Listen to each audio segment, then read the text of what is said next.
Alright guys, so as you can see, my area for consoles is getting a little bit crowded. I got a future video with this bastard right over here for the GameCube, so be prepared for that one. You're going to like that one. But anyway, as I go a little lower and I look at my consoles, we start to see that. You see how that looks? I mean, don't get me wrong, it's been sitting there for a while and I don't take it out as much as I should, but even the Sega Saturn is starting to see better days. Excuse me for that. Sorry about that. Look at that. That's a travesty. So, today's video, we're going to go ahead and we're going to restore the consoles to look similar to that. Look at that. So, that's what we're going to do today. So, stay tuned. Okay, so like I said before, I just picked this up for $50. My first Sega Master System / Power Base system. I'm not going to get into the specifics on why it's called that. I'll probably do that later. But the main thing of this video is to do maintenance. So a lot of you guys have consoles like these or consoles on your shelf that are getting dust and debris, and it looked great, but now you have to go clean it again, and it's just annoying. And then you got to restore the plastic, maybe protect it. It's just, come on. So some of you guys will use this. As you can see, it really is not the best, and it can take off the sheen off of your system. So you really don't want to use that. But I thought about it. I started thinking about it. And I'm like, you know what? There's got to be a better way. Excuse me, a better way to keep the system clean, to work on the system and not bother with all the craziness, right? There is. So you go to your local store, because I thought about a car. I said, cars have plastic too, and you want to protect the plastic on your car, paint and otherwise. So I went to the store and I picked up this. This is Meguiar's Ultimate Black Plastic Restorer, about $10. It also protects against UV. So here's what you're gonna do, kids. If you're underage, do this, but do this with your parents' permission, because I'm sure they don't want you using their stuff. The first thing you're gonna do is buy some gloves. See, basic gloves. The reason why, I mean, you could do this by hand. People do it by hand, but it's more because of the petroleum that's inside of it. It doesn't smell right, and then you got to wash your hands out of it, and you hopefully can get it done before dinner. That's the reason why. Now, will it burn your hands if you get some on it? No, it really doesn't. But if you put it in your eye, that's when you can get problems. Anyway, what are we doing now? So, the first thing you do, you're going to shake the plastic, and you get one of these microfiber cloths. You can get paper towels. I got this for cheap, so I didn't really care about the microfiber so much. And what you're going to do, you go ahead and close this up. You can definitely smell the petroleum on this stuff. But anyway, there we go. Oof. Definitely smells like a car. And you're going to just rub it on your system. Just like you did on a car. You rub vigorously. Everyone does that vigorously, right? You rub it, you rub it.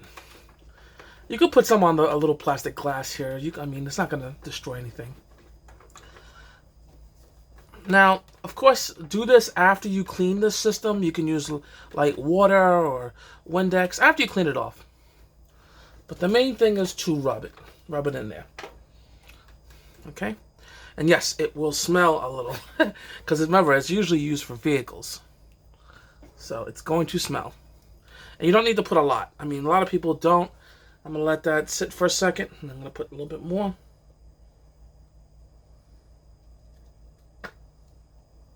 Okay.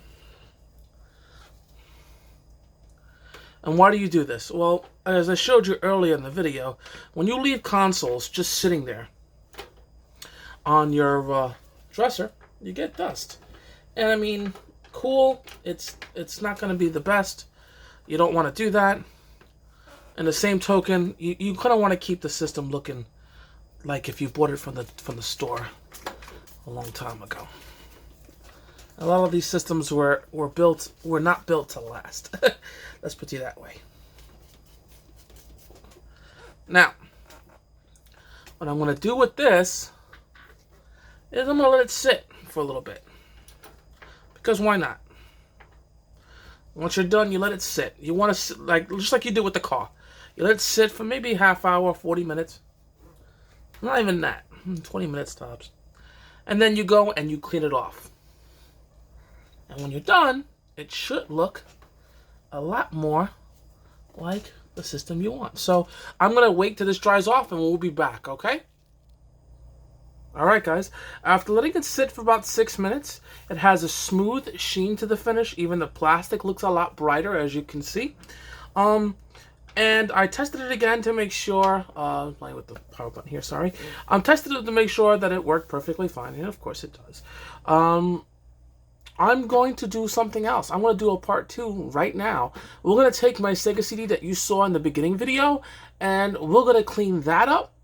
And then we're going to go ahead and do the same thing and see what it looks like from before and after. So give me a few minutes while I set that up. Same situation as you saw at the beginning video. This was dirty, dusty. I did a cleanup first and then let it sit for 2 or 3 minutes. And look, it's a beautiful sheen, a very shine sheen for the console. So think about this for a minute. I want you guys to think about this.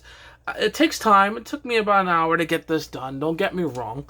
But at the end of the day, right, when you're sitting at your counter or wherever you're at, or when you have this sitting at a display, right, the first thing you're going to think about is, look how beautiful it is, right? So you connect this to your console, and it looks great. People see it, and it looks, oh my god, this looks like I just got out of the box, right? Nice, clean sheen. I mean, there's certain spots that I couldn't get clean. I'm not that crazy good, but it looks fantastic. And just to give you a heads up, so that way you know, depending on what you get, like the one I got right now with the Maguires, it does make this a little bit slippery, so be careful when you carry the unit. But I'll put this on my shelf and it'll be fantastic. On top of that, it has the UV protection, so I mean, I'm not saying it's gonna help or not, but hey, it works out really well. So I got some final thoughts, and I'll meet you at my desk. Hey everybody, so I'm glad that you, hope you guys enjoyed the video with the restoration of consoles, at least the ones that you have on your shelf, as the ones that I had on my shelf. It looks so much better on my shelf. It looks so good, like I just bought them yesterday. So that actually makes me so happy to see them. So I hope this tidbit helps you. The one thing I want to address, and I wanted to say to you guys before, and I didn't get a chance to, was the second part of the Raspberry Pi SNES console. Now, I was getting ready to put that in my car. Problem is, there's a wire that I needed to connect it to the radio. Now, the radio is an aftermarket one, and it comes from China. So I have to contact the company, ask them if they have this wire that's optional. Hopefully they do, and that way they can ship it to me, whatever cost it is, so I can go ahead and connect the console to it. I was able to get sound, but no video, so it doesn't help me, and it doesn't help you. So we're going to have to put that video on pause and on hold until I get any confirmation back from the company who designed the radio. So that's the sad part. But for now, I will continue on doing things like the mod. The one thing I do want to discuss is the future videos. There's a GameCube video that I'm piling up for. Let me see if I can try to bring it out here. Let me see, do I have it with me? No, I don't have it with me. So I got a broken GameCube from a thrift store for $5. It's a purple one. Now, I already own a purple GameCube, so I really don't need another one. So what I was going to do with this GameCube was going to put it in as a mod chip.